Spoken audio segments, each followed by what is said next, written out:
വെച്ചാൽ ഒരിടത്ത് 5 programme BTech programme 5 ഉണ്ടെന്ന് കരുതുക. മിനിമം 3 പ്രോഗ്രാമെങ്കിലും MBA അക്രഡിറ്റഡ് ആണെങ്കിൽ മാത്രമേ അവർക്ക് ഓട്ടോണമസിലോട്ട് എത്താൻ പറ്റൂ. 10 വർഷത്തേക്കാണ് ഈ ഓട്ടോണമി കൊടുക്കുന്നത്. അത് വർഷം കഴിഞ്ഞിട്ട് ആ ഓട്ടോണമി അവർ ക്വാളിറ്റി മെയിൻറ്റെയിൻ ചെയ്യുന്നില്ല, തീർച്ചയായും ഓട്ടോണമി തിരിച്ചെടുക്കാം, ക്യാൻസൽ ചെയ്യാം, വിഡ്രോ ചെയ്യാം. ഒരു 4th ഇയറിൽ എല്ലാം കഴിഞ്ഞതിന് ശേഷം പ്ലേസ്മെൻറ്റിനെ കുറിച്ച് ചിന്തിക്കുന്നതാണോ, അത് ഏതൊരു സ്റ്റേജ് മുതൽ എങ്ങനെയൊക്കെ ഡിസ്കസ് ചെയ്ത് എങ്ങനെയൊക്കെ പ്രിപ്പയർ ചെയ്താൽ ഒരു ഇൻഡസ്ട്രി റെഡി, ജോബ് റെഡി എന്നൊരു കാറ്റഗറിയിലേക്ക് ഒരു കാൻഡിഡേറ്റ്സിനെ മാറാനായിട്ട് സാധിക്കും? KT ഒരുപാട് ചേഞ്ചസ് നമ്മുടെ ഈ അടുത്ത കാലത്തായിട്ട് കൊണ്ടുവന്നിട്ടുണ്ട്. നമുക്കറിയാം, ഇപ്പോൾ KTൻ്റെ കരിക്കുലം 2024 കരിക്കുലമാണ്. ഇതിന് മുമ്പുണ്ടായിരുന്ന 2019 കരിക്കുലമാണ്. അന്നേരം ഈ ചേഞ്ചസ് കണ്ടുകൊണ്ട് KT ഒരുപാട് അപ്ഡേറ്റ്സ് നമ്മുടെ ഈ 2024 കരിക്കുലത്തിൽ കൊണ്ടുവന്നിട്ടുണ്ട്. ഇപ്പോൾ ഏകദേശം ഇപ്പോഴത്തെ ലേറ്റസ്റ്റ് കണക്കുകൾ പരിശോധിക്കണം, ഏകദേശം 8000-ഓളം സ്റ്റാർട്ടപ്പുകൾ ഓൾറെഡി കേരളത്തിൽ മാത്രമായി കഴിഞ്ഞു.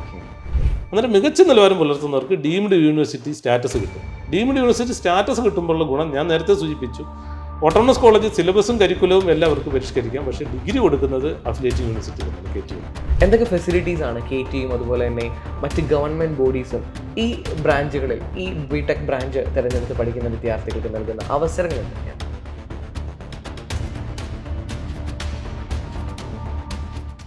സാർ, ഏറ്റവും കൂടുതൽ ഡ്രാസ്റ്റിക്കായി ചേഞ്ച് വരുന്നത് എഡ്യൂക്കേഷൻ ഫീൽഡിലാണ്. അതിൽ തന്നെ ഏറ്റവും കൂടുതൽ ഇമ്പോർട്ടൻ്റ് എന്ന് പറയപ്പെടുന്നത് മെഡിക്കലും എഞ്ചിനീയറിംഗ് എഡ്യൂക്കേഷൻ തന്നെയാണ്. ഈ എഞ്ചിനീയറിംഗ് എഡ്യൂക്കേഷനിൽ അടുത്ത വരും വർഷങ്ങളിൽ ഉണ്ടാകുന്ന മേജർ ചേഞ്ചസ് എന്തൊക്കെയായിരിക്കാം? സാർ, ഇപ്പോൾ KTൻ്റെ ഏറ്റവും ടോപ്പായിട്ടുള്ള ഒരു ഒഫീഷ്യലിൽ ഒരാളാണ്. സാർ, എങ്ങനെയാണ് അടുത്തൊരു 10 വർഷം അല്ലെങ്കിൽ 20 വർഷം കഴിയുമ്പം കാൻഡിഡേറ്റ്സ് ഏതൊക്കെ രീതിയിൽ പ്രിപ്പയർ ചെയ്യുകയാണെങ്കിൽ ഒരു മികച്ച ഒരു കരിയറിലേക്ക് മാറാമെന്നാണ് സാറിൻ്റെ ഒരു പോയിന്റ് ഓഫ് വ്യൂ? നമുക്കറിയാം, നമ്മുടെ എഞ്ചിനീയറിംഗ് എഡ്യൂക്കേഷൻ മാത്രമല്ല, ഉന്നത വിദ്യാഭ്യാസ രംഗം മൊത്തത്തിൽ ഒരു വലിയൊരു ട്രാൻസിഷനിലൂടെ കടന്നു പോകാൻ തുടങ്ങിയിരിക്കുകയാണ് ഇപ്പോഴും. നമുക്കറിയാം, നാഷണൽ എഡ്യൂക്കേഷൻ പോളിസി, റീസെൻ്റ് ആയിട്ടുള്ള നാഷണൽ എഡ്യൂക്കേഷൻ പോളിസിയിൽ ഒരുപാട് മാറ്റങ്ങളാണ് പറയുന്നത്. നമുക്കറിയാം, നമ്മുടെ ഒരു രാജ്യത്ത്, നമ്മുടെ സംസ്ഥാനത്തും എല്ലാം ഒരു അഫിലിയേറ്റഡ് എഡ്യൂക്കേഷൻ സിസ്റ്റമാണ് നിൽക്കുന്നത്. അങ്ങനെ അഫിലിയേറ്റഡ് എഞ്ചിനീയറിംഗ് അല്ല അഫിലിയേറ്റഡ് കോളേജ് സിസ്റ്റം എന്ന് പറഞ്ഞാൽ ഒരു യൂണിവേഴ്സിറ്റി ഉണ്ടാകും. ആ യൂണിവേഴ്സിറ്റിയുടെ കീഴിൽ കുറേ കോളേജസ്, ആ യൂണിവേഴ്സിറ്റിയാണ് കംപ്ലീറ്റ് ആ കോളേജസിനെ ഗവൺ ചെയ്യുന്നത്. ഇതിൽ നിന്ന് മാറി വിദേശ രാജ്യങ്ങളിലൊക്കെ ഉള്ളതുപോലെ നമ്മുടെ NEP-യിൽ പറയുന്നത് ഈ അഫിലിയേറ്റഡ് എഞ്ചിനീയറിംഗ് കോളേജസ് എല്ലാം ഗ്രാജുവലി മാറി ഓട്ടോണമസ് കോളേജസായി മാറണം എന്നുള്ളതാണ്.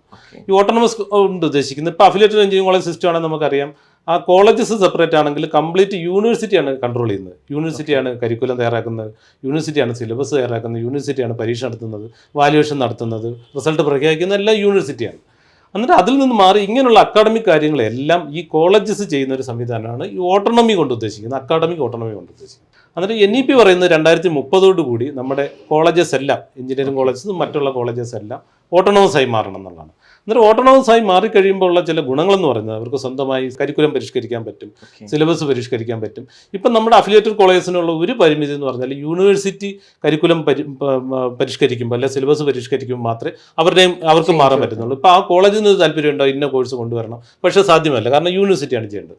ഇതിൽ നിന്ന് മാറി അവർ ഓട്ടോണമസ് ആയി കഴിയുമ്പോൾ ആ കോളേജസിന് തന്നെ സിലബസ് വർഷം സിലബസ് മാറ്റണം തോന്നുന്നു, അതിൽ ചെയ്യാൻ കഴിയും. ഇപ്പോൾ പല ഓട്ടോണമസ് കോളേജ് നമുക്ക് കാണാം ഇയർലി സിലബസ് മാറ്റുന്ന ഒരു സാഹചര്യം നമുക്കിവിടെ കാണാൻ കഴിയും. പക്ഷേ അഫിലിയേറ്റഡ് കോളേജ് സിസ്റ്റം ആണെങ്കിൽ നമുക്ക് ഇയർലി സിലബസ് മാറ്റാൻ വളരെ പരിമിതികളുണ്ട്, അത് പ്രായോഗികമായി സാധ്യമല്ല. നമുക്ക് പരമാവധി ചെയ്യുന്നത് 4 വർഷം കൂടുമ്പോൾ സിലബസ് മാറ്റുക എന്നുള്ളതാണ്. അന്നേരം ഈ പലപ്പോഴും 4 വർഷം കൊണ്ട് തന്നെ പല സബ്ജക്റ്റും ഔട്ട്ഡേറ്റഡ് ആയി പോകുന്നൊരവസ്ഥയാണ് ഇപ്പം നമുക്ക് കാണാൻ കഴിയുന്നത്. അതുകൊണ്ട് തന്നെ ഓട്ടോണമസ് ആകുമ്പോൾ ഉള്ള ചില ഗുണങ്ങൾ നമുക്ക് കാണേണ്ടതുണ്ട്, ഈ സിലബസ് പരിഷ്കരണം ഉൾപ്പെടെ. അതുപോലെ തന്നെ ഇപ്പോൾ യൂണിവേഴ്സിറ്റി സംവിധാനം ആകുമ്പോൾ യൂണിവേഴ്സിറ്റി സിലബസ് ഇടുന്നു, കോളേജസിൽ പഠിപ്പിക്കുന്നു, യൂണിവേഴ്സിറ്റി അഗെയിൻ വേറെ ആരെങ്കിലും കൊണ്ട് ക്വസ്റ്റ്യൻ ചെയ്യിക്കുന്നു, വേറെ ആരെങ്കിലും ഒന്ന് വാല്യൂ ചെയ്യുന്നു. ഇതെല്ലാം കൂടെ നമ്മൾ നോക്കുമ്പോൾ ഇതൊരു ഒരു കാലഹരണപ്പെട്ട സമ്പ്രദായമാണ്, അല്ലെങ്കിൽ അത്ര ഒരു എഫിഷ്യൻ്റ് ആയിട്ടുള്ള ഒരു ഏറ്റവും നല്ലൊരു സിസ്റ്റമാണെന്ന് നമുക്ക് പറയാൻ കഴിയില്ല. അതിന് പകരം നമുക്ക് IIT-യിലും NIT-യിലൊക്കെ നടക്കുന്നൊരു സംവിധാനം അറിയാം. അവർ തന്നെ സിലബസ് ഇടുന്നു, അവിടുത്തെ ടീച്ചേഴ്സ് പഠിപ്പിക്കുന്നു, അവർ തന്നെ ക്വസ്റ്റ്യൻ ഫ്രെയിം ചെയ്യുന്നു, അവർ തന്നെ വാല്യൂ ചെയ്യുന്നു.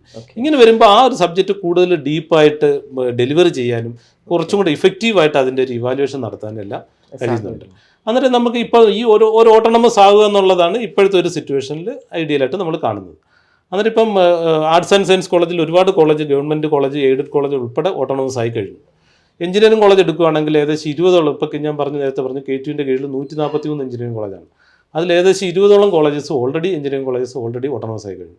ആദ്യം നമുക്ക് KTൻ്റെ കീഴിൽ ഓട്ടോണമസ് ആവുന്നത് 2020 3 എഞ്ചിനീയറിംഗ് കോളേജസ് 2020 ഓട്ടോണമസ് ആയി. അതിനുശേഷം പിന്നെ ഉള്ള വർഷങ്ങളിലെല്ലാം കുറച്ച് കോളേജസ് ഓട്ടോണമസ് ആയിക്കൊണ്ട് ഇപ്പം 20-ൽ കൂടുതൽ കോളേജസ് ഓട്ടോണമസ് ആയി കഴിഞ്ഞു. ഇപ്പോൾ 2026 ഇപ്പോൾ 2030 ആകുമ്പോഴത്തേക്ക് ഏകദേശം ഒരുവിധപ്പെട്ട കോളേജസൊക്കെ ഓട്ടോണോമസ് ആവുന്ന ഒരു സിറ്റുവേഷനാണ് നമ്മൾ കാണുന്നത്. പക്ഷേ ഓട്ടോണോമസ് ആവുന്നതിന് ചില കണ്ടീഷൻസ് ഉണ്ട്. കാരണം ഈ ഓട്ടോണോമസ് ആവുന്നതുകൊണ്ട് ഉദ്ദേശിക്കുന്നത് കുറച്ചും കൂടെ ഒരു ബെറ്റർ ലേണിംഗ്, ബെറ്റർ ക്വാളിറ്റി എഡ്യൂക്കേഷനാണ്. അന്നേരം ഓട്ടോണോമസ് ആവുന്നതിൻ്റെ കൂട്ടത്തിൽ അത് ഉറപ്പുവരുത്തുന്നുണ്ട്. എഡ്യൂക്കേഷൻ സിസ്റ്റം നേരത്തെ യൂണിവേഴ്സിറ്റിയുടെ കീഴിൽ നിന്നതിനെക്കാട്ടിയും താഴോട്ട് പോകരുത് മാത്രമല്ല ഒരു പടി മുന്നിലോട്ട് നിൽക്കണം. അന്നേരം അതിനുവേണ്ടി അവർ സിലബസ് കൃത്യമായി പരിഷ്കരിക്കുന്നുണ്ടെന്നുള്ള ഉറപ്പുവരുത്തണം. അവർ മികച്ച രീതിയിലുള്ള ക്വസ്റ്റ്യൻസ് ആണ് തയ്യാറാക്കുന്നുള്ള ഉറപ്പുവരുത്തണം. വാല്യുവേഷൻ അങ്ങനെയുള്ള കാര്യങ്ങളെല്ലാം ഉറപ്പുവരുത്തേണ്ടതുണ്ട്. അന്നേരം KTUവിൽ അതിൻ്റേതായ സംവിധാനങ്ങളുണ്ട്. പക്ഷേ അതിന് ചില പരിമിതികളുണ്ട്. ഇത്രയും കോളേജസൊക്കെ ഓട്ടോണോമസ് ആയി മാറുമ്പോഴത്തേക്ക് അതാത് കോളേജസ് കൂടുതൽ ഇനിഷ്യേറ്റീവ് എടുത്താൽ മാത്രമേ അവരൊരു ക്വാളിറ്റി നിലനിർത്താൻ പറ്റൂ. ഇപ്പോൾ ഓട്ടോണോമസ് ആയാലും മികച്ച ഓട്ടോണോമസ് കോളേജുകളായിരിക്കും തീർച്ചയായും കുട്ടികൾ ചെല്ലുന്നത്. അന്നേരം മികച്ച ഓട്ടോണോമസ് കോളേജുകളിൽ അതിൻ്റെ ഒരു മാനദണ്ഡം എന്താണെന്ന് പറഞ്ഞാൽ മികച്ച സിലബസ്, മികച്ച കരിക്കുലം, മികച്ച സിലബസ്, മികച്ച രീതിയിലുള്ള ആ ഇവാലുവേഷൻ, അധ്യാപന രീതി, താരതമ്യേന നല്ല റിസൾട്ടും ഒക്കെ അവിടെ ഉണ്ടാവണം. റിസൾട്ട് മാത്രമല്ല, ഇപ്പം നമുക്ക് കാണാൻ ചില കോളേജസ് തെറ്റായിട്ട് ധരിക്കാം. ഇപ്പോൾ ഓട്ടോണോമസ് ആയി കഴിയുമ്പോൾ റിസൾട്ട് എങ്ങനെയെങ്കിലും, ഇപ്പോൾ യൂണിവേഴ്സിറ്റി അല്ലല്ലോ വാല്യൂഷൻ നടത്തുന്നത്, റിസൾട്ട് എങ്ങനെയെങ്കിലും കൂട്ടിക്കഴിഞ്ഞാൽ അതൊരു പ്ലസ് ആണ്. അങ്ങനെയല്ല, റിസൾട്ട് കൂടിയെന്ന് വെച്ച് കുട്ടികൾ വരണമെന്നില്ല. കാരണം കുട്ടികൾ നോക്കുന്നത് ആ ഒരു കോളേജിലെ ബാക്കിയുള്ള അവരുടെ കരിക്കുലം, സിലബസ്, അവിടുത്തെ അധ്യാപകർ.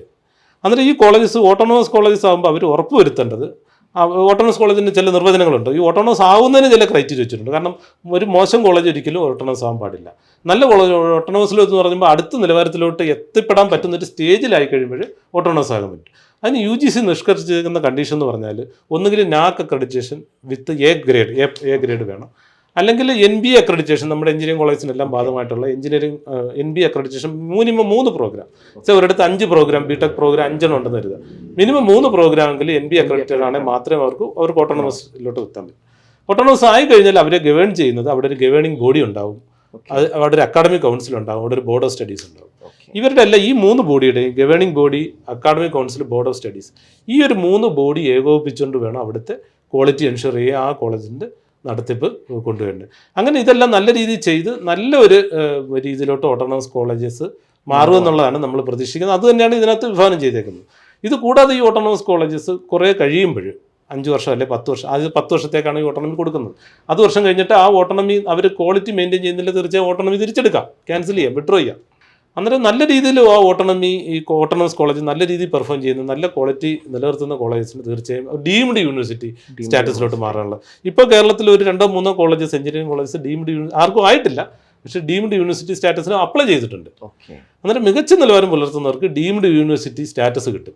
ഡീംഡ് യൂണിവേഴ്സിറ്റി സ്റ്റാറ്റസ് കിട്ടുമ്പോഴുള്ള ഗുണം ഞാൻ നേരത്തെ സൂചിപ്പിച്ചു. ഓട്ടോണമസ് കോളേജ് സിലബസും കരിക്കുലവും എല്ലാം അവർക്ക് പരിഷ്കരിക്കാം, പക്ഷേ ഡിഗ്രി കൊടുക്കുന്നത് അഫിലിയേറ്റിംഗ് യൂണിവേഴ്സിറ്റി തന്നെയാണ്, KTU തന്നെയാണ്. പക്ഷേ ഡീംഡ് യൂണിവേഴ്സിറ്റി ആയി കഴിഞ്ഞാൽ ഡിഗ്രി അവാർഡ് ചെയ്യാനുള്ള അവകാശവും അവർക്കുണ്ട്. അന്നേരം അങ്ങനെ ഒരു ട്രാൻസ്ഫോർമേഷനാണ് ഇപ്പോൾ നടക്കുന്നത്.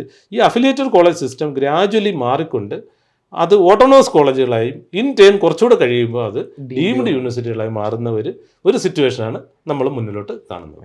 സർ, കഴിഞ്ഞ ദിവസങ്ങളൊക്കെ ന്യൂസ് ചാനലുള്ളൊരു ഏറ്റവും ഇമ്പോർട്ടൻ്റ് ആയിട്ട് കണ്ടൊരു കാര്യമാണ് കേരളത്തിൽ BTech പ്രോഗ്രാമുകൾക്ക് പ്രാധാന്യം കൂടുന്നു എന്നുള്ളത്. അതായത് കഴിഞ്ഞ വർഷങ്ങളെക്കാൾ വെച്ച് നോക്കുമ്പോൾ BTechന് അഡ്മിഷൻ എടുക്കുന്ന വിദ്യാർത്ഥികളുടെ എണ്ണം വളരെയധികം കൂടിയിട്ടുണ്ട്. ഒരുപക്ഷെ ബ്രാഞ്ചുകൾ പുതുതായിട്ട് തുടങ്ങിയിട്ടുണ്ട്. ബ്രാഞ്ചുകൾ തുടങ്ങിയതിനെ പോലെ തന്നെ ഇമ്പോർട്ടൻ്റ് ആണ് ഒരുപക്ഷെ ഉള്ള ബ്രാഞ്ചുകൾ തന്നെ കുറച്ചും കൂടി ഇന്നോവേറ്റീവായിട്ട് അവർ സ്ട്രക്ചർ മാറ്റി വിദ്യാർത്ഥികൾക്ക് കുറച്ചും കൂടെ ഒരു അട്രാക്റ്റീവ് ആകുന്നു എന്ന രീതിയിൽ വിലയിരുത്തുന്നു. സാർ, ഇത് ശരിക്കും പറഞ്ഞാൽ ഈ പറയുന്ന ഒരു ചേഞ്ചിൻ്റെ നെറ്റ് റിസൾട്ട് എന്ന രീതിയിൽ തന്നെയല്ലേ നമ്മൾ വിലയിരുത്തേണ്ടത്? അതെ, എന്നെങ്കിൽ പറഞ്ഞ് വളരെ ശരിയാണ്. ഈ അടുത്ത കാലത്തെ, പ്രത്യേകിച്ചും കഴിഞ്ഞ ഒരു 2-3 വർഷമായിട്ട് നമ്മുടെ എഞ്ചിനീയറിംഗ് അഡ്മിഷനിൽ വളരെ ഒരു വലിയ ജമ്പ് നമ്മൾ കാണുന്നുണ്ട്. അതിന് പല കാരണങ്ങളുണ്ട്. ഒന്ന്, നമുക്കറിയാം നമ്മുടെ എഞ്ചിനീയറിംഗ് മേഖലയിലുള്ള ഒരു ഡെവലപ്മെൻറ്റ്, അതൊരു വലിയ ഫാക്ടറാണ്. എസ്പെഷ്യലി നമ്മുടെ computer science related AI ML മേഖലയിലുള്ള ഒരു വലിയ ബൂം ഇത് ഒരുപാട് അവസരങ്ങൾ ഉണ്ടാക്കിയിട്ടുണ്ട്. അത് മാത്രമല്ല, ബാക്കി ഇപ്പം എഞ്ചിനീയറിംഗ് മേഖലകളിൽ, മറ്റുള്ള എഞ്ചിനീയറിംഗ് മേഖലകളിലാണെങ്കിൽ തന്നെ ഇപ്പോൾ ആർട്ടിഫിഷ്യൽ ഇൻ്റലിജൻസ്, റോബോട്ടിക്സ്, ഇപ്പോൾ പവർ ഇലക്ട്രോണിക്സ്, മറ്റുള്ള മേഖലകളിലെല്ലാം ഈ AI ML അല്ലെങ്കിൽ ഈ IT ഡെവലപ്പ് ചെയ്യുന്നതനുസരിച്ച് ബാക്കി സമാന എഞ്ചിനീയറിംഗ് മേഖലകളിലെല്ലാം വലിയൊരു ആ ടെക്നോളജിക്കൽ ഒരു ജമ്പ് വന്നിട്ടുണ്ട്. അതിൻ്റെ ഭാഗമായിട്ട് ഒരുപാട് തൊഴിലവസരങ്ങൾ ഉണ്ടായിട്ടുണ്ട്. അന്നേരം അത് എഞ്ചിനീയറിംഗ് അഡ്മിഷൻ കൂട്ടാനുള്ള ഒരു വലിയൊരു ഫാക്ടർ, കൂടുതൽ തൊഴിലവസരങ്ങളും കൂടുതൽ ഈ ടെക്നോളജി കൂടുതൽ പഠിക്കാനുള്ള ഒരു പാഷൻ ഇപ്പോൾ AEML ഒക്കെ വന്നപ്പോൾ കുട്ടികൾക്കെല്ലാം അത് പഠിക്കണം എന്നൊരു വലിയൊരു പാഷൻ. എന്നിട്ട് ആ സബ്ജക്റ്റിനോടുള്ളൊരു പാഷൻ വലിയൊരു ഫാക്ടറാണ്. ഈ ഒരു വലിയൊരു ഫാസിനേറ്റിംഗ് ആയിട്ടുള്ള AI കാലഘട്ടത്തിൽ അത് ഒന്ന് പഠിക്കാനുള്ള ഒരു ആവേശം കുട്ടികൾ തീർച്ചയായും ഈ +2 കഴിഞ്ഞ കുട്ടികളിൽ ആ ഒരു ഫാസിനേഷൻ കൊണ്ട് എഞ്ചിനീയറിംഗിൽ ആ AEML മേഖലയിലോട്ട് വരുന്ന അന്നേരം അതൊരു റീസണാണ് ഈ അഡ്മിഷൻ കൂടാനുള്ള. അന്നേരം ഈ എഞ്ചിനീയറിംഗ് മേഖലയിലുള്ള ടെക്നോളജിക്കൽ ഡെവലപ്മെൻറ്റ്സ് ഒരു ഫാക്ടറാണ്. അതുമായിട്ട് അസോസിയേറ്റഡ് പെട്ട് വന്ന തൊഴിലവസരങ്ങളൊരു വലിയ ഫാക്ടറാണ്. ഇത് കൂടാതെ നമ്മൾ ഇപ്പോൾ KTU എടുക്കുകയാണെങ്കിൽ നമ്മുടെ കേരളത്തിലുള്ള യൂണിവേഴ്സിറ്റി നമ്മുടെ KTU ആണ്. KTU ഒരുപാട് ചേഞ്ചസ് നമ്മുടെ ഈ അടുത്ത കാലത്തായിട്ട് കൊണ്ടുവന്നിട്ടുണ്ട്. നമുക്കറിയാം ഇപ്പോൾ KTUവിൻ്റെ കരിക്കുലം 2024 കരിക്കുലമാണ്. ഇതിന് മുമ്പുണ്ടായിരുന്ന 2019 കരിക്കുലമാണ്. അന്നേരം ഈ ചേഞ്ചസ് കണ്ടുകൊണ്ട് KTU ഒരുപാട് അപ്ഡേറ്റ്സ് നമ്മുടെ ഈ 2024 കരിക്കുലത്തിൽ കൊണ്ടുവന്നിട്ടുണ്ട്. ഒന്ന് ഞാൻ നേരത്തെ സൂചിപ്പിച്ച ഇൻറ്റേൺഷിപ്പ് ചെയ്യാനുള്ള ഒരു വലിയൊരു ഫ്ലെക്സിബിലിറ്റി ആയിരുന്നു. നമ്മുടെ നേരത്തെ 2019 കരിക്കുലത്തിൽ അതില്ലായിരുന്നു, വളരെ പരിമിതമായിരുന്നു ഇൻറ്റേൺഷിപ്പ് ചെയ്യാനുള്ള അവസരം. ഇപ്പോൾ 2024 കരിക്കുലത്തിൽ ഫൈനൽ ഇയർ ഫുള്ള് ഞാൻ നേരത്തെ സൂചിപ്പിച്ചു, അതുകൊണ്ട് അത് കൂടുതൽ വിശദീകരിക്കുന്നില്ല. ഫൈനൽ ഇയർ ഫുൾ ഇൻറ്റേൺഷിപ്പ് ചെയ്യാനുള്ള അവസരമുണ്ട്. അതുപോലെ സെക്കൻഡ് ഇയറിലും തേർഡ് ഇയറിലും സെമസ്റ്റർ ബ്രേക്കുകളുടെ ഇടയിൽ ഷോർട്ട് ടൈം ഇൻറ്റേൺഷിപ്പ് ചെയ്യാനുള്ള അവസരമുണ്ട്. അതുപോലെ പ്രോജക്റ്റ് ബേസ്ഡ് ലേണിംഗ് കൊണ്ടുവന്നു. അതുപോലെ ഇപ്പോൾ സബ്ജക്റ്റുകളെല്ലാം കുറച്ചും കൂടെ എന്താ പറയുന്നത്, ഇപ്പോൾ ഓൺട്രപ്രണർഷിപ്പ് ഒരു കോഴ്സായിട്ട് കൊണ്ടുവന്നു. അങ്ങനെ ഒരുപാട് എല്ലാ കോഴ്സുകളും സിലബസുകളും എല്ലാം ഒന്ന് മോഡേണൈസ് ചെയ്തു. ക്രെഡിറ്റിൻ്റെ എണ്ണത്തിൽ മാറ്റം വരുത്തി. അതുപോലെ നമുക്കറിയാം 2019 ഒരു വലിയൊരു അട്രാക്ഷൻ ആയിരുന്നു ഓണേഴ്സ് ഡിഗ്രി. കുട്ടികൾക്ക് ഒരു 15 ക്രെഡിറ്റും കൂടെ അഡീഷണൽ അക്വയറി ആണെങ്കിൽ BTech വിത്ത് ഓണേഴ്സ് കിട്ടുന്ന ഒരു അവസരം ഉണ്ടായിരുന്നു. അത് മിനിമം 8.5 CGPA കൂടെ അക്വയറിയാണ്. അതുപോലെ തന്നെ ഞാൻ നേരത്തെ പറഞ്ഞ പോലെ ഇപ്പോൾ BTech ഇലക്ട്രിക്കൽ ഒക്കെ പഠിക്കുന്നവർക്ക് കമ്പ്യൂട്ടർ സയൻസ് ഏരിയയിൽ ആർട്ടിഫിഷ്യൽ ഇൻ്റലിജൻസ്, മെഷീൻ ലേണിംഗ് അങ്ങനെ ഏതെങ്കിലും മേഖലയിൽ പഠിക്കണമെന്നുണ്ടെങ്കിൽ ഒരു മൈനർ ഡിഗ്രി കിട്ടാനുള്ള ഒരു സംവിധാനം KTU കൊണ്ടുവന്നു. ഇങ്ങനെ ഒരുപാട് ചേഞ്ചസ് KTU സമീപകാലത്തായിട്ട് കരിക്കുലത്തിൽ കൊണ്ടുവന്നു. ഈ ചേഞ്ചസ് അതുപോലെ വേറൊരു വലിയൊരു പ്ലസ് ആണ് ഈ 2024 കരിക്കുലത്തിൽ വന്നാണ് ചലഞ്ചഡ് കോഴ്സ് എന്ന് പറയും. എന്നിട്ട് വളരെ സമ്മർദ്ദരായ കുട്ടികൾക്ക് S8 ഏതെങ്കിലും കോഴ്സ് അതിന് മുമ്പ് S5 S6 പഠിക്കാം, അല്ലെ S7 ഏതെങ്കിലും കോഴ്സ് അതിന് മുമ്പ് പഠിക്കാം, ചലഞ്ചഡ് കോഴ്സ്. അങ്ങനെയുള്ള ഗുണം എന്ന് പറഞ്ഞാൽ ഇപ്പോൾ S8 കോഴ്സുകൾ അല്ലെ S7 കോഴ്സുകൾ നേരത്തെ പഠിച്ചു കഴിഞ്ഞാൽ അവർക്ക് ഒരു സെമസ്റ്റർ ലാഭിക്കാം. 8 സെമസ്റ്ററുകൾ കൊണ്ട് പഠിക്കുന്ന അതേ ഡിഗ്രി അല്ല അതേ ക്രെഡിറ്റ് നമുക്ക് 7 സെമസ്റ്റർ ഉണ്ടോ 6 സെമസ്റ്റർ ഉണ്ടോ ഒക്കെ അറിയാവുന്ന ഒരു സംവിധാനത്തിലൂടെ ചലഞ്ചഡ് കോഴ്സ്. ഇങ്ങനെ ഒരുപാട് ഫ്യൂച്ചേഴ്സ് കരിക്കുലത്തിൽ KTU കൊണ്ടുവന്നതോടുകൂടി ആ KTUവിൻ്റെ കേരളത്തിലുള്ള ഒരു BTech കരിക്കുലം തന്നെ വളരെ അട്രാക്റ്റീവ് ആയിട്ടുണ്ട്. ഇതും എഞ്ചിനീയറിംഗ് കുട്ടികളെ ഒരുപാട് അട്രാക്റ്റ് ചെയ്യുകയും അവർക്ക് ബെനിഫിഷ്യലായിട്ട് വന്നിട്ടുണ്ട്. ഞാൻ മനസ്സിലാക്കുന്നത് വളരെയധികം ഫ്ലെക്സിബിലിറ്റി വന്നു എന്നുള്ളൊരു കില. അതായത് വിദ്യാർത്ഥി എന്ത് ഡിമാൻഡ് ചെയ്യുന്നു, എത്രമാത്രം വർക്ക് ചെയ്യാൻ തയ്യാറാണോ അതിനനുസരിച്ച് ഫ്ലെക്സിബിലിറ്റി കൊണ്ടുവരാനായിട്ട് സാധിക്കുന്നു. എക്സാക്ട്ലി. നമ്മളൊരു ട്രാൻസിഷൻ സ്റ്റേജിലാണ്. നേരത്തെ നമ്മളൊരു ടീച്ചർ സെൻട്രിക് ഒരു അക്കാഡമിക് സിറ്റുവേഷൻ ആയിരുന്നു. അതെ, അതൊരു ലേണിംഗ് എന്ന് പറയുന്നത് ബേസിക്കലി ടീച്ചർ സെൻട്രിക് ആയിരുന്നു. ടീച്ചർ പഠിപ്പിക്കുന്നു, കുട്ടികൾ ഇങ്ങനെ കേൾക്കുന്നു. അതൊരു തരം ഒരു പാസീവ് ലേണിംഗ് എന്ന് പറയാം. കാരണം ടീച്ചറിനായിരുന്നു അവിടെ മെയിൻ റോള്. പക്ഷേ അത് മാറി കുറച്ചുകൂടെ ഒരു ആക്റ്റീവ് ലേണിംഗ് എന്നുള്ളൊരു സിറ്റുവേഷനിൽ വന്നിട്ടുണ്ട്. ഒരു സ്റ്റുഡൻറ് സെൻട്രിക് ലേണിംഗ്, കുറച്ചും കൂടെ സ്റ്റുഡൻസിൻ്റെ കണ്ടുകൊണ്ട് അല്ല അവരിലോട്ട് കുറച്ചുകൂടെ അവരെയും കൂടെ ഇൻവോൾവ് ചെയ്തുകൊണ്ട് ഞാൻ നേരത്തെ പറഞ്ഞല്ലോ project based learning, short time internship, long time internship, ഇങ്ങനെയുള്ള കാര്യങ്ങളിലൂടെ കുറച്ചുകൂടെ, അതുപോലെ ആക്ടിവിറ്റി പോയിന്റുകൾ, ഇങ്ങനെല്ലാം കൊണ്ടുവന്ന് കുറച്ചും കൂടെ ഒരു സ്റ്റുഡൻസിനെ കുറച്ചും കൂടി ഇൻവോൾവ് ചെയ്തുകൊണ്ട് അവരെ അതിനകത്ത് ഒരു ആക്റ്റീവ് ടീച്ചിങ് ലേണിംഗ് പ്രോസസ്സിൽ അവരെ ഒരു ആക്റ്റീവ് പാർട്ണറായി കൊണ്ടുവന്ന് കുറച്ചും കൂടെ ഈ സ്പേസിലോട്ട് അവരെ കുറച്ചുകൂടെ ആക്റ്റീവാക്കി കൊണ്ടുവന്നുള്ളൊരു ലേണിങ്ങിലൊരു രീതിയിൽ വലിയൊരു മാറ്റം വന്നിട്ടുണ്ട്. അത് ഒരുപാട് മാറ്റം കൊണ്ടുവന്നിട്ടുണ്ട്, ഗുണകരമായ മാറ്റം കൊണ്ടുവന്നു. സാർ, ഈ BTech എടുക്കാൻ ആഗ്രഹിക്കുന്ന വിദ്യാർത്ഥികളെല്ലാം ഒരു പ്രധാന കാരണമായിട്ട് വിലയിരുത്തപ്പെടുന്നത് പെട്ടെന്ന് ജോലി കിട്ടുന്നു, പ്ലേസ്ഡ് ആകുന്നു, സെറ്റിൽഡ് ആകുന്നു എന്നുള്ളൊരു വസ്തുത തന്നെയാണ്. എന്ത് BTech എന്ന് പറഞ്ഞാലും ഒരു ഫൈനൽ ചോദ്യം പലപ്പോഴും പ്ലേസ്മെൻറ്റ് കിട്ടിയോ, എവിടെയാ പ്ലേസ്മെൻറ്റ് എന്നത് തന്നെയാണ്. അപ്പോൾ ശരിക്കും ആലോചിക്കുമ്പം ഒരു പ്ലേസ്മെൻറ്റ് ആഗ്രഹിക്കുന്ന ഒരു വിദ്യാർത്ഥി, അങ്ങനെ അല്ലാത്ത വിദ്യാർത്ഥികളൊന്നും കാണില്ല, റിസർച്ച് വെച്ച് ബാക്കി എല്ലാവരും തന്നെ പ്ലേസ്ഡ് ആകാനാണ് ആഗ്രഹിക്കുന്നത്. ഒരു പ്ലേസ്മെൻറ്റിന് ഏറ്റവും നല്ല പ്ലേസ്മെൻറ്റ് കിട്ടാൻ ആഗ്രഹിക്കുന്ന വിദ്യാർത്ഥികൾ എന്ന് മുതലാണ് പ്രിപ്പറേഷൻ തുടങ്ങേണ്ടത്?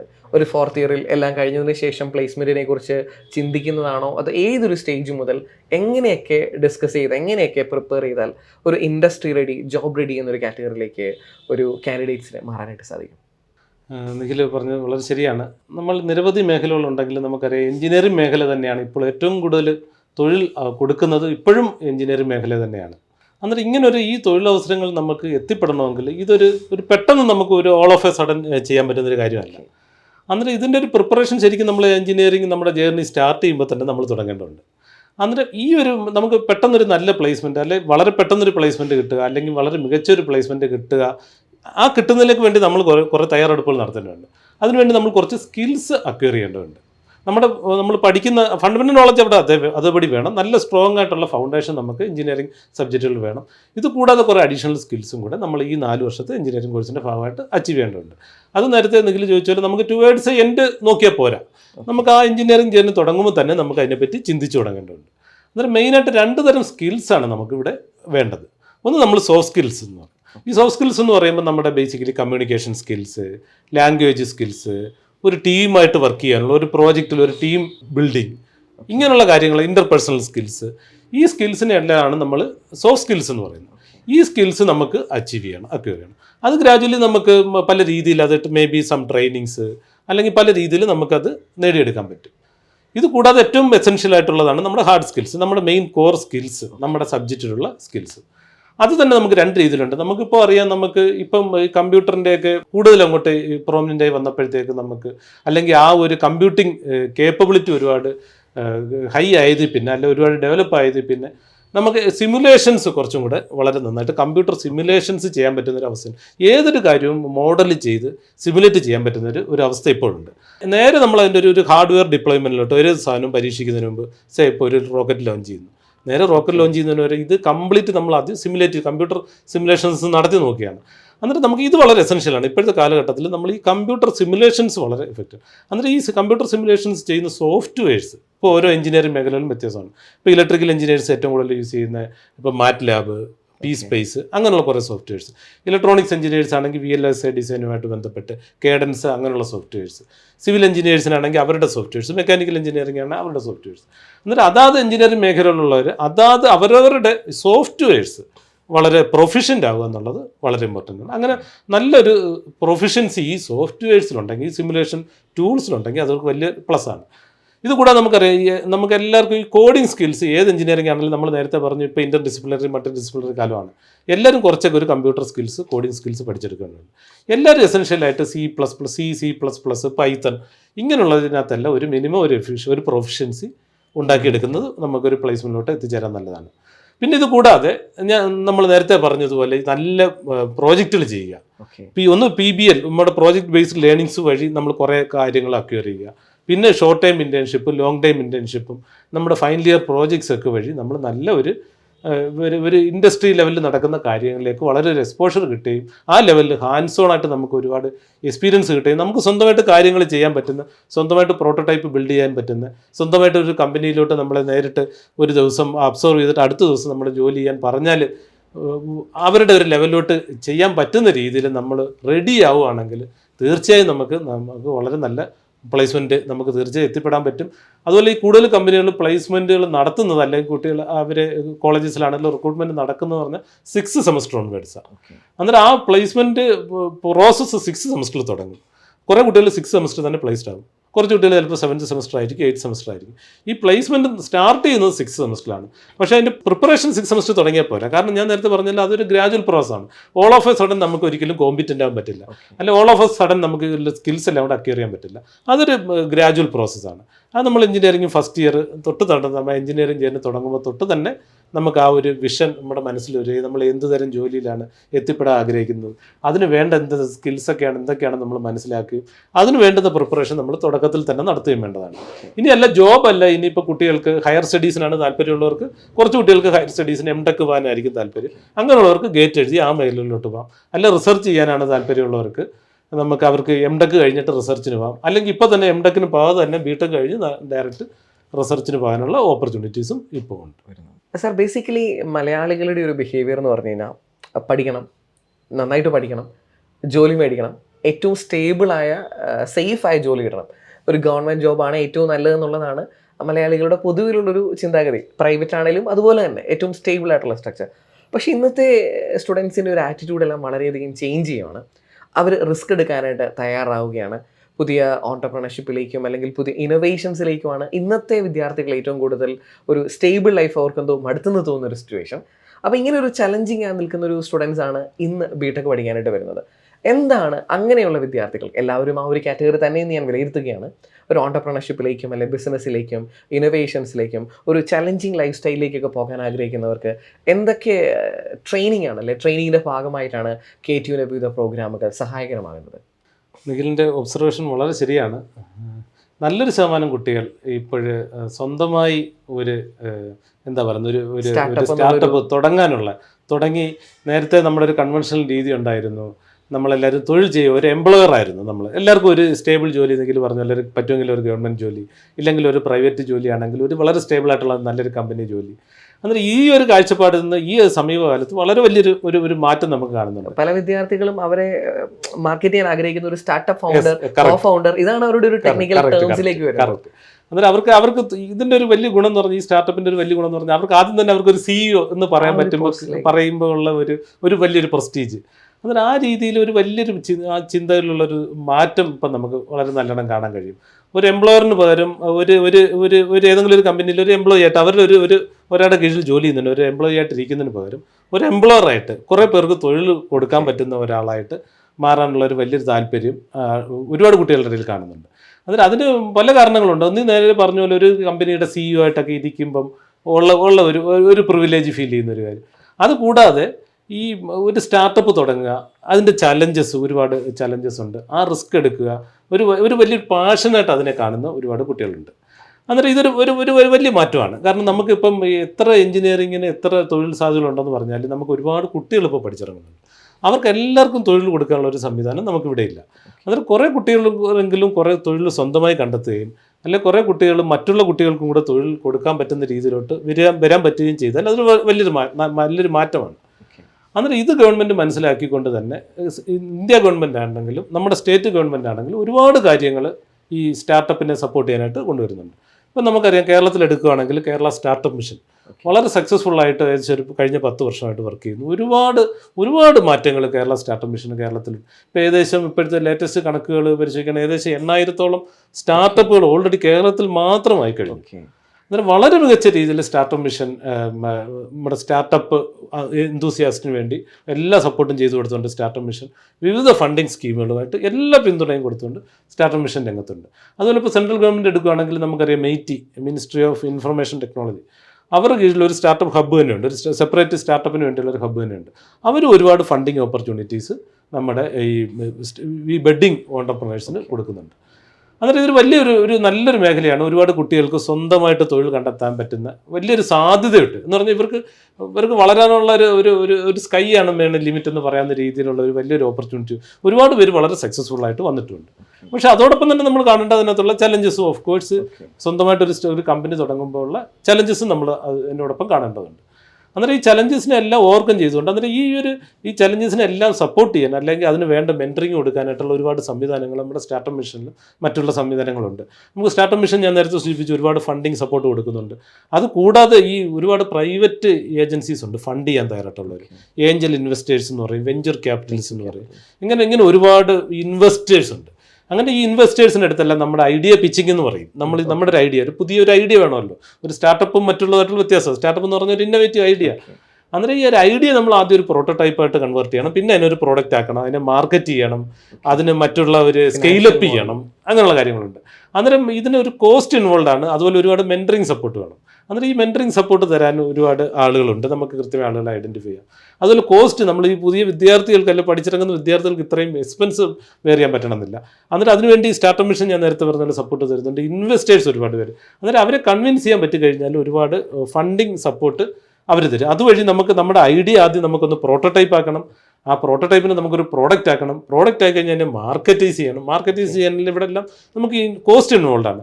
അതുപോലെ അവിടെ ഒരു ടെക്നോളജിക്കൽ നോളജ് മാത്രം മതിയാവില്ല. അവിടെ മാർക്കറ്റ് മറ്റേ MBA കഴിഞ്ഞവരുടെ ഒരു സപ്പോർട്ട് വേണ്ടി വരും. അങ്ങനെ പലരുടെയും ലീഗൽ സപ്പോർട്ട് വേണ്ടി വരും. ഇങ്ങനെയുള്ള സപ്പോർട്ടുകളെല്ലാം എടുക്കാനുള്ളൊരു കോസ്റ്റ് ഇൻവോൾവ് ആണ്. ഇങ്ങനെയുള്ള കോസ്റ്റുകളെല്ലാം സപ്പോർട്ട് ചെയ്യാൻ നമുക്ക് ഒരുപാട് ഇൻവെസ്റ്റേഴ്സ് നമുക്ക് ഇവിടെ നിലവിലുണ്ട്. അന്നേരം ഇതെല്ലാം നമുക്ക് നല്ലൊരു സപ്പോർട്ടിങ് ഇക്കോ സിസ്റ്റം സ്റ്റാർട്ടപ്പിനെ സംബന്ധിച്ചുള്ള ഇവിടെയുണ്ട്.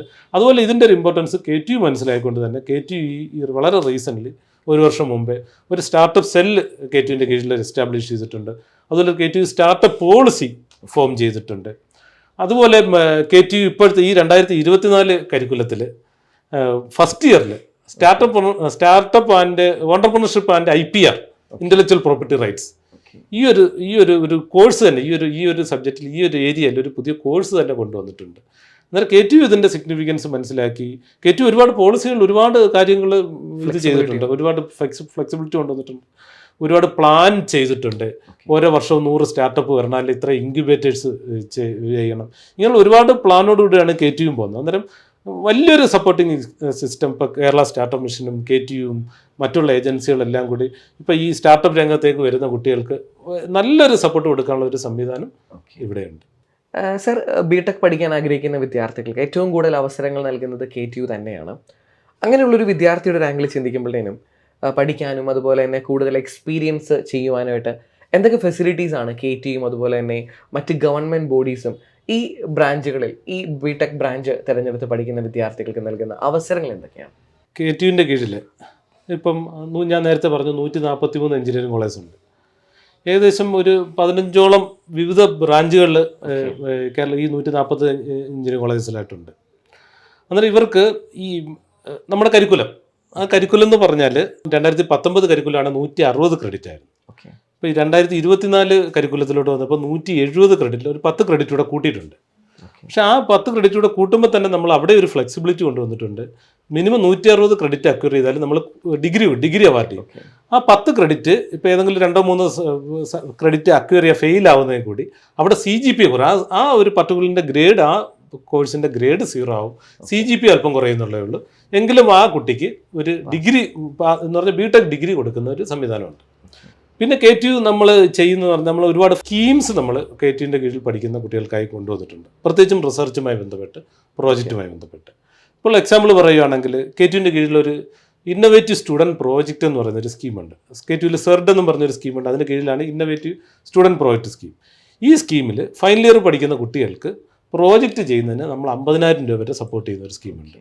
നമ്മൾ നല്ലൊരു പ്രോജക്റ്റ് പ്രപ്പോസൽ സബ്മിറ്റ് ചെയ്ത് അത് ഇവാലുവേറ്റ് ചെയ്ത് ആ കമ്മിറ്റി റെക്കമെൻഡ് ചെയ്യുകയാണെങ്കിൽ നമ്മൾ 50,000 രൂപ വരെ ആ ഒരു പർട്ടിക്കുലർ പ്രോജക്റ്റിന് കൊടുക്കുന്ന ഒരു സ്കീമുണ്ട്. പിന്നെ ഇത് കൂടാതെ ഇപ്പം സ്റ്റുഡൻസിന് മാത്രമല്ല, ഇപ്പം ഫാക്കൽറ്റി മെമ്പേഴ്സ്, അതൊരു ചിലപ്പോൾ ഒരു പക്ഷേ കുട്ടികളും ഫാക്കൽറ്റിയോടെ ചേർന്നുള്ള ഒരു ജോയിൻറ്റ് പ്രോജക്റ്റ് ആവാം. ഇപ്പോൾ ഫാക്കൽറ്റി മെമ്പേഴ്സിന് നമ്മൾ ഇയർലി കരിയർ ഒരു 5 വർഷത്തിനകത്ത് താഴെയുള്ള എക്സ്പീരിയൻസ് ഉള്ള പുതിയ ഫാക്കൽറ്റി മെമ്പേഴ്സിന് റിസർച്ച് സീഡ് മണി എന്നും പറഞ്ഞ് നമ്മൾ 2 ലക്ഷം രൂപ കൊടുക്കുന്നുണ്ട്. പിന്നെ ഇത് കൂടാതെ നല്ല എന്തെങ്കിലും ഹാക്കത്തോൺസ്, എന്തെങ്കിലും വർക്ക്ഷോപ്സ്, സെമിനാർ, കോൺഫറൻസുകൾ ഇങ്ങനെ നടത്തുന്നതിന് നമ്മൾ അഫിലിയേറ്റഡ് കോളേജിന് 60,000 രൂപയുടെ ഒരു സപ്പോർട്ടിൻ്റെ വേറൊരു സ്കീമുണ്ട്. പിന്നെ കുട്ടികൾക്ക് നല്ല അവരുടെ ചെയ്യുന്ന പ്രോജക്ട്സ് ഒരു ഇൻ്റർനാഷണൽ കോൺഫറൻസിൽ പേപ്പറായിട്ട് പ്രസൻറ്റ് ചെയ്യണം. അവർക്ക് ഇന്ത്യക്ക് പുറത്ത് പോയി പ്രസൻറ്റ് ചെയ്യുന്നതിന് നമ്മൾ 1 ലക്ഷം രൂപ ഫിനാൻഷ്യൽ സപ്പോർട്ട് കൊടുക്കുന്നുണ്ട് സ്റ്റുഡൻസിന്. അതുപോലെ ഫാക്കൽറ്റി മെമ്പേഴ്സിനെയും പുറത്ത് പോകുന്നതിന് 1.5 ലക്ഷം രൂപയും, ഇന്ത്യക്കകത്താണെങ്കിൽ നമ്മൾ 40,000 രൂപയും കൊടുക്കുന്നുണ്ട്. ഇത് കൂടാതെ പേപ്പർ ജേർണൽസിൽ പബ്ലിഷ് ചെയ്യുന്നതിന്, SCI ഇൻഡെക്സ്ഡ് ജേർണൽസ് പബ്ലിഷ് ചെയ്യുന്നതിന് നമ്മൾ 1 വർഷം ഓരോ ഫാക്കൽറ്റിക്ക് നമ്മൾ 10,000 രൂപ വെച്ച് കൊടുക്കുന്നുണ്ട്. ഇതുപോലെ ഏറ്റവും മികച്ച റിസർച്ച് ചെയ്യുന്ന നമ്മൾ ഓരോ വർഷവും ബെസ്റ്റ് റിസർച്ചർ അവാർഡ് വിളിച്ചിട്ട് ഏറ്റവും മികച്ച റിസർച്ചറായിട്ടുള്ള ഫാക്കൽറ്റിക്ക് നമ്മൾ ബെസ്റ്റ് റിസർച്ചർ അവാർഡ് നമ്മൾ കൊടുക്കുന്നുണ്ട്. ഇങ്ങനെ ഒരുപാട് സ്കീംസ് നമ്മൾ, അതുപോലെ റിസർച്ച് പ്രൊമോഷണൽ ആക്ടിവിറ്റീസ്, വേറെ എന്തെങ്കിലും ഒരു സോഷ്യലി റിലവൻ്റ് ഒരു പ്രോജക്റ്റ്, ഒരു പുതിയൊരു ഇന്നോവേറ്റീവ് പ്രോജക്റ്റ്, കുറച്ച് സോഷ്യലി റിലവൻ്റ് ആയിട്ടുള്ള വളരെ ഫ്രൂട്ട്ഫുൾ ആയിട്ടുള്ള ഒരു പ്രോജക്റ്റ്, വളരെ ഔട്ട്കം ബേസ്ഡ് ആയിട്ടുള്ളൊരു പ്രോജക്റ്റ്, ഒരു പ്രപ്പോസൽ കൊണ്ടുവന്നാൽ അത് ഇവാലുവേറ്റ് ചെയ്തിട്ട് അതിന് ഫണ്ടിങ് കൊടുക്കാനുള്ള സ്കീംസ് നമുക്കുണ്ട്. ഇനി ഇത് കൂടാതെ കുറച്ച് സോഷ്യൽ സ്കീംസ് ഉണ്ട് നമുക്ക്. ഇപ്പം സ്റ്റുഡൻസിൻ്റെ ലാപ്ടോപ്പ്, ഇപ്പോൾ ഡിജിറ്റൽ ഡിവൈഡ് ഫില്ല് ചെയ്യാനായിട്ട് സ്റ്റുഡൻസിന് ലാപ്ടോപ്പ് കൊടുക്കുന്ന ഒരു സ്കീമുണ്ട് നമുക്ക്. അതുകൂടാതെ KTUവിൻ്റെ കീഴിൽ പഠിക്കുന്ന കുട്ടികൾക്ക് എന്തെങ്കിലും ആക്സിഡൻറ്റ് പറ്റുവാണെങ്കിൽ അവർക്ക് അതിനിപ്പം ഡെത്ത് സംഭവിച്ചാലും അല്ലെങ്കിൽ ഇഞ്ചുറി സംഭവിച്ചാലും അതിന് അവർക്കൊരു സുരക്ഷാ സ്കീമെന്നും പറഞ്ഞ് ഒരു സ്കീമുണ്ട്. പിന്നെ ഇത് കൂടാതെ KTUവിൻ്റെ ഈ ഞാൻ നേരത്തെ പറഞ്ഞ പോലെ അക്കാഡമിക് കാര്യങ്ങൾ കൂടാതെ അവരുടെ മറ്റുള്ള ഒരു ഹോളിസ്റ്റിക് ഡെവലപ്മെൻറ്റ് എൻഷുർ ചെയ്യാനായിട്ട് നമ്മുടെ NSS, ഒരു KTUവിൻ്റെ കീഴിൽ ഒരു NSS ടെക്നിക്കൽ സെല്ലുണ്ട്. വളരെ ആക്റ്റീവാണ് NSSൻ്റെ പ്രവർത്തനങ്ങൾ. എല്ലാ കോളേജസിലും NSS യൂണിറ്റ് ഉണ്ട്. KTUവിൻ്റെ സ്റ്റേറ്റ് ലെവലിൽ NSS ഉണ്ട്. ഒരുപാട് ആക്ടിവിറ്റീസ് KTUവിൻ്റെ NSS യൂണിറ്റുകൾ ചെയ്യുന്നുണ്ട്. പിന്നെ ഇത് കൂടാതെ KTUവിൽ തന്നെ സ്പോർട്സിൻ്റെ ഒരു ഡയറക്ടർ സ്പോർട്സിനായിട്ട് മാത്രമുണ്ട്. അദ്ദേഹം നമ്മുടെ അഫിലിയേറ്റഡ് കോളേജിലുള്ള സ്പോർട്സ് കുട്ടികൾക്കെല്ലാം സ്പോർട്സ് ആക്ടിവിറ്റീസ് എൻഷുർ ചെയ്യുന്നുണ്ട്. അതുപോലെ ആർട്സും സ്പോർട്സും അങ്ങനെയുള്ള എല്ലാ കാര്യങ്ങളും കുട്ടികൾക്ക് ഒരു ഹോളിസ്റ്റിക് ഡെവലപ്മെൻറ്റിനുള്ള എല്ലാ ഒരു സപ്പോർട്ടും KTUവിൻ്റെ യൂണിവേഴ്സിറ്റിയുടെ ഭാഗത്തുനിന്ന് ചെയ്തു കൊടുക്കാൻ പറ്റുന്ന എല്ലാ സപ്പോർട്ടും നമ്മൾ ചെയ്യുന്നുണ്ട്. സർ, കേരളത്തിൽ ഏതൊരു വിദ്യാർത്ഥിയും അതുപോലെ തന്നെ ഏതൊരു പേരൻറ്റും വളരെയധികം ശ്രദ്ധിച്ച് കേൾക്കാൻ ആഗ്രഹിച്ച ഒത്തിരി കാര്യങ്ങളാണ് ഈ ഒരു ഇൻ്റർവ്യൂ സെക്ഷനിലൂടെ അവർക്ക് മനസ്സിലായത്. ഒരു ബിടെക് ബ്രാഞ്ച് തിരഞ്ഞെടുക്കുമ്പം എങ്ങനെ ബ്രാഞ്ച് തിരഞ്ഞെടുക്കണം, എങ്ങനെ ക്യാമ്പസ് തിരഞ്ഞെടുക്കണം, ജസ്റ്റ് ബിടെക് അഡ്മിഷൻ നേടിയാൽ മതിയോ, എന്തൊക്കെ കാര്യങ്ങളാണ് ശ്രദ്ധിക്കേണ്ടത്, പ്ലേസ്മെൻറ്റിലേക്ക് വേണ്ടത് തുടങ്ങിയ എല്ലാ കാര്യങ്ങളും പെർഫെക്റ്റായി എല്ലാവർക്കും മനസ്സിലാക്കാൻ ഈ ഒരു ഇൻ്റർവ്യൂ വളരെയധികം സഹായകരമാകുമെന്ന് ഞങ്ങൾക്ക് ഉറപ്പുണ്ട്. Thank you sir, thank you very much. Thank you very much.